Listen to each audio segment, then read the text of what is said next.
idylle. Dieu sait bien que la femme est maîtresse de l'homme, mais l'époux généreux, chez l'épouse économe, s'ils sont deux bons chrétiens en un cœur bien fondu, libre, vit dans la paix, loin des jougs défendus. Simple, comme un enfant qui partage une orange, il fait toujours deux parts de tout fruit mûr qu'il mange. Il choisit les meilleurs qui sont les fruits permis. C'est un sage content du monde où Dieu l'a mis.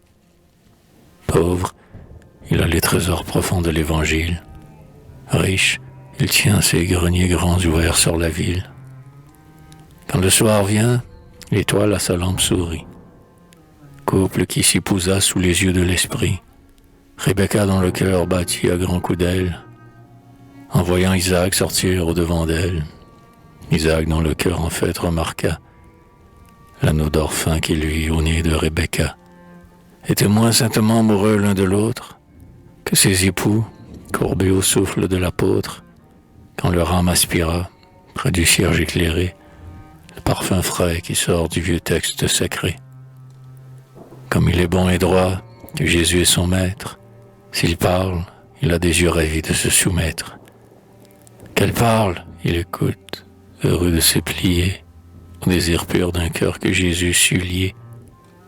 Tous deux savent le prix des torts que l'on pardonne, au milieu des enfants que le Seigneur leur donne. Il laisse se mêler au fil d'or éclatant les fils sombres qui sont au dévidoir du temps. L'époux travaille, il est ouvrier ou poète, il explique aussi en Dieu dans le ciel et la fête.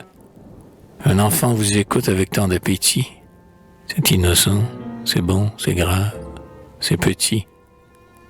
Elle, quand elle file, un bras hors de la manche, elle a l'air de filer son âme en laine blanche, et son cœur doux s'écoule aux ondes de son lait, flot parfumé, pareil au flot pur qui coulait, du sein nacré sur qui Dieu, tout petit, ne bouge, que sa lèvre d'enfant, humble fleurette rouge.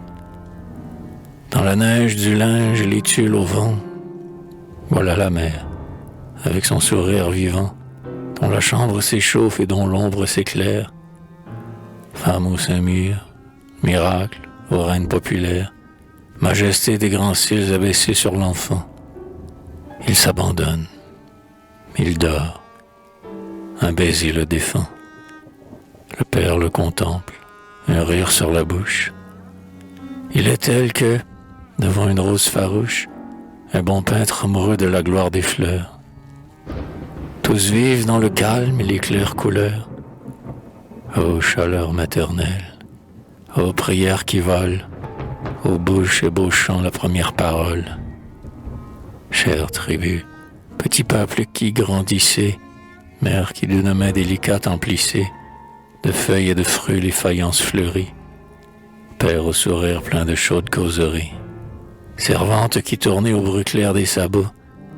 Si vous êtes serein, même avec des tombeaux, si vous gardez entier l'amour de la famille, dont la laine encore moins que l'honneur vous habille, si vous restez amis, quoi, n'est-ce pas un peu, parce qu'à tous vos soins, vous savez aimer les dieux, qu'il vous tient sous son aile et qu'il vous a plu d'être, unis par Jésus-Christ et bénis par son prêtre.